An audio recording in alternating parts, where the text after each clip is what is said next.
Hi everybody, welcome back to my channel. So as you can tell, this is my baby. Say hello. Say hello. Oh, this is Oscar, my little boy. I'm gonna pop him down here. He is nearly 4 months old. He'll be 4 months old in 2 weeks. So he is getting so big. I wanted to do this video today just to talk about like my birth, him a bit. He probably won't stay here that long, but talk about him, talk about my birth, my labour, everything after as well. So that's what I wanted to do, but I wanted... He just burped. Look, you look like the llama. Bye.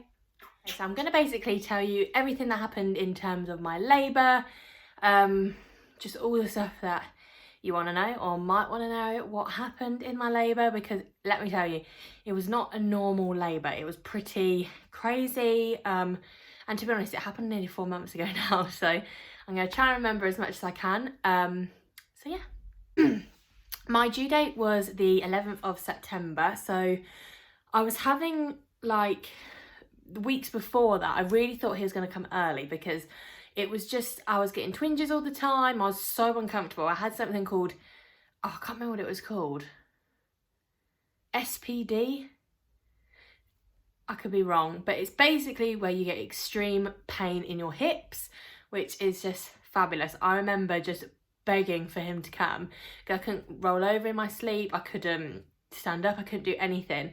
It was honestly so painful. I remember standing at the kitchen sink in tears because I just couldn't stand. I couldn't do anything. So I was getting more and more ready to kind of have him and give birth. So, but he didn't come early, so I still had to wait.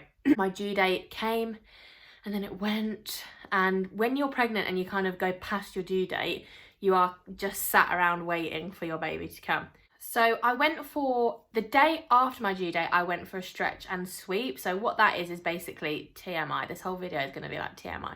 It's basically where your midwife kind of tries to open your cervix to kind of encourage the baby to come. There isn't any like proof that it does work, but some women will have one and then they'll go into labour, and some women will have one and they won't go into labour. I had my stretch and sweep on the 12th. Was it the 12th? I can't remember. No, it was the Friday the 13th. No, oh God, I can't remember. And that was so horrible. I just did not want to have another one. So I prayed that he would come before I went back for another one. But they kind of want you to do them when you are overdue, just to see if things can come along, because I really did not want to be induced either. I wanted everything to be natural, and I wanted things to start on their own. But she already said I was 1.5 centimetres already, which was really good. I went away from there feeling really positive that he was going to come. He didn't. My next thing I was booked for was the 20th of September to have another stretch and sweep. But at 2 a.m, the 20th of September, Friday, I woke up and my waters had broken. I had no pains or anything like that, but my waters had broken. Woke him up, told him, rang the midwife unit, and they asked me if I was having any contractions. I said no. So they just told me to wait and see what was going to happen in the morning, and then I can come in and get checked. Contractions basically started around 4 o'clock in the morning, and they were just really regular. And I can't actually describe how contractions feel. They feel different for everybody, but it's like a pain you just can't describe. It is so just overpowering, like they just take over your whole body. So anyway, I decided I was going to wake up, and Tim ran me a bath in the bath, and I was having contractions from 4 a.m. Friday morning and I was up basically from then. So what I decided to do was then I felt like I laboured better standing up, so I would do my contractions standing up all the time, and it kind of helped-ish, not really, because it's just painful no matter what you do, but it kind of helped. So yeah, at about 6 o'clock, my mum came over with a McDonald's breakfast, and I sat on my birthing ball, and I don't know what, this is just such a waste. I did my hair and my makeup on the birthing ball, watching Good Morning Britain, eating my McDonald's breakfast. Obviously at this point I had no idea what was to lie ahead. But anyway, I rang the midwife unit again and I said, look, they're kind of not going anywhere. They are here, but I just don't want to come in just yet. So they said, don't worry, don't come in until you're ready. Just had contractions in the living room, in the kitchen. I even walked to the local shop and had contractions in the shop. Don't know what was going on with me. And then it got to the point where I thought, we'll go to the hospital, see what's going on. So we went to the hospital, and in the hospital where you go, basically there's a thing called triage. So you go there even when you're not in labour. So you go if you've got any like problems in your labour in your pregnancy. For example, I went there once for reduced movements, but you go there for different things as well. So this whole time I'm just contracting, went into the waiting room, and there was nobody at the desk, and there was about 2 people in the waiting room.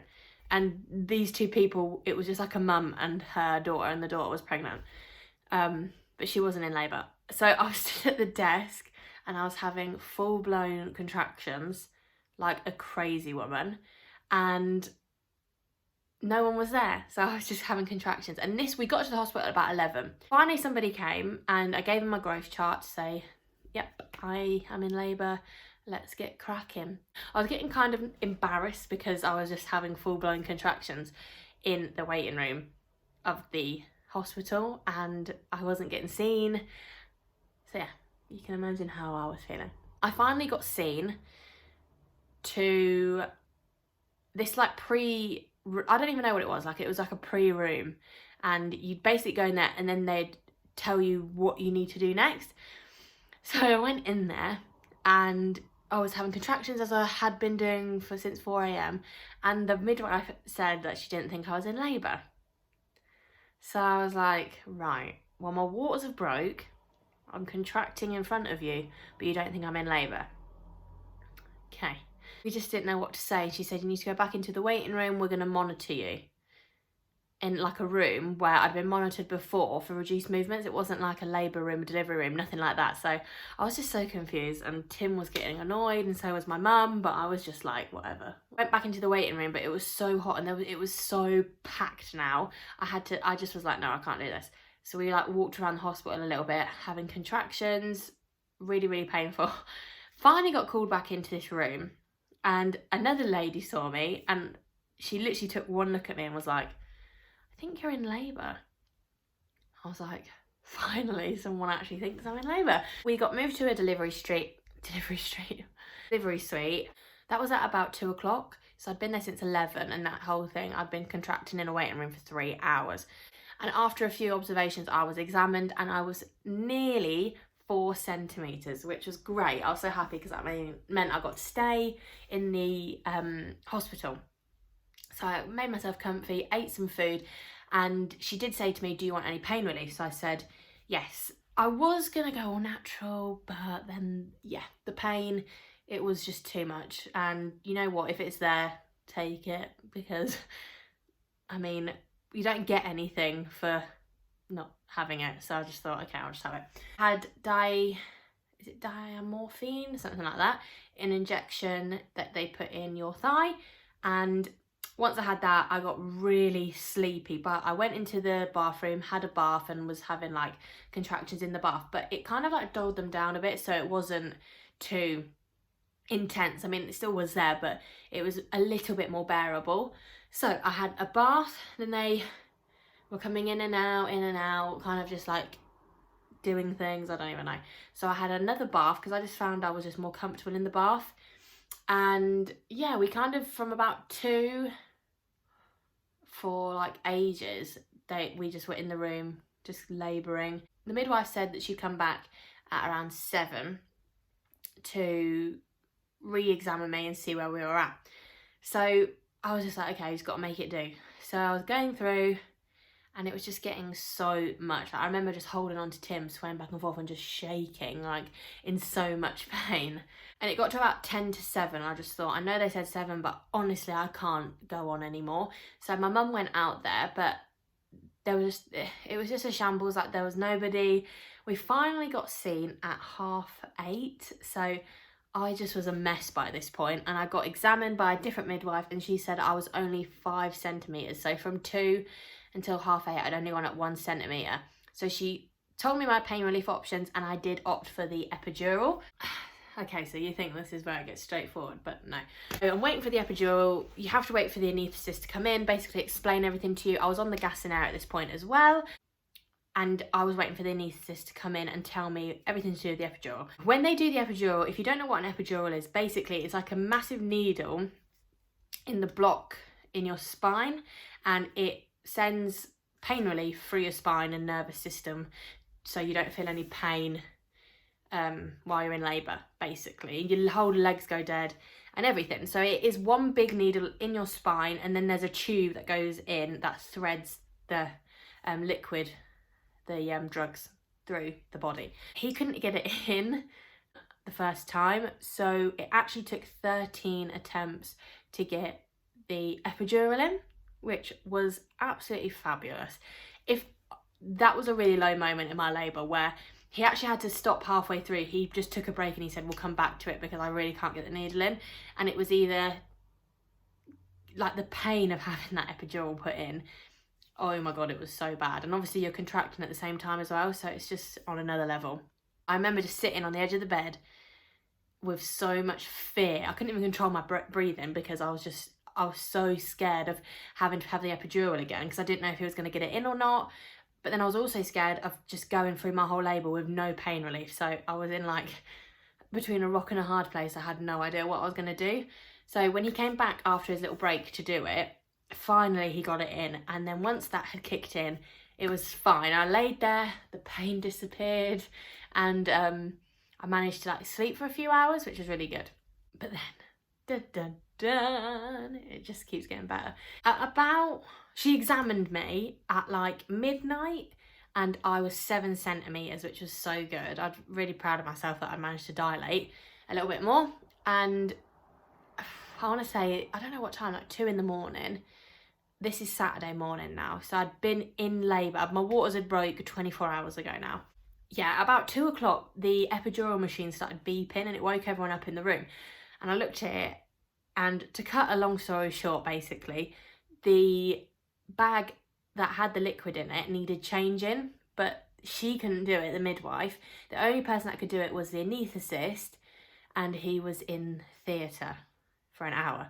So my epidural basically ran out, and I had to have gas and air again, and I just was in so much pain again because my epidural wasn't working. And then my anaesthetist came back and he changed the bag, and I was happy again because I couldn't feel any pain. Went back to sleep. When I woke up in the morning, the midwife said, she examined me and she said, right, you're 10 centimetres now, you're ready to push. So this was at like 5, and I pushed with all of my might. Like I literally pushed with everything that I had left. I was so tired, but I pushed so hard. And Tim even said he was proud how hard I pushed. But nothing was happening. I knew that I wasn't gonna feel it as much because of the epidural, but I just didn't feel like the urge to push. It was really, really random. And he just was not getting anywhere. I couldn't feel anything. It was just, I felt like it was a massive waste of time. She went home, new midwife came in, and I'd been pushing now for 2 hours. It was 7 o'clock in the morning, Saturday morning, and I was re-examined, and I was actually only 9 centimetres. So I was pushing prematurely, which was fabulous. So they basically upped my epidural again so I could get some rest, because I'd basically just wasted so much energy.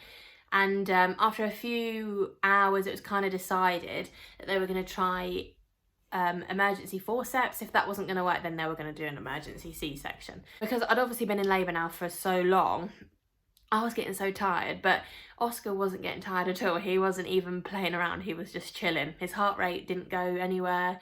He was perfectly fine. So it was not him, it was just me, and then everything else that was going wrong. Went to theatre, they tried forceps, they didn't work, so then it was eventually an emergency C-section. So that basically is my labour. And then I had the C-section. I was in hospital for 5 days because Oscar had jaundice, so we were admitted to jaundice clinic where he had light therapy for a few days. But yeah, had a C-section. I've got a scar now, and it is starting to heal. It's kind of healed, but it's going to take ages. It's not as like fresh as it was.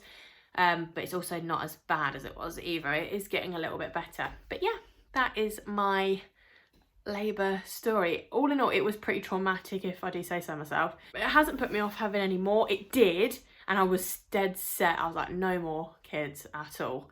But I love him so much, so I can't say no forever. That was my birth story. I hope you guys enjoyed it. If you want any more videos about Oscar, because there's so much about him that I want to tell you guys, only if you're interested though.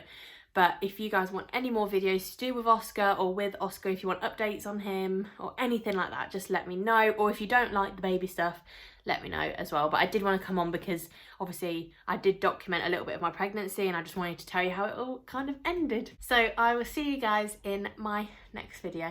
Bye guys.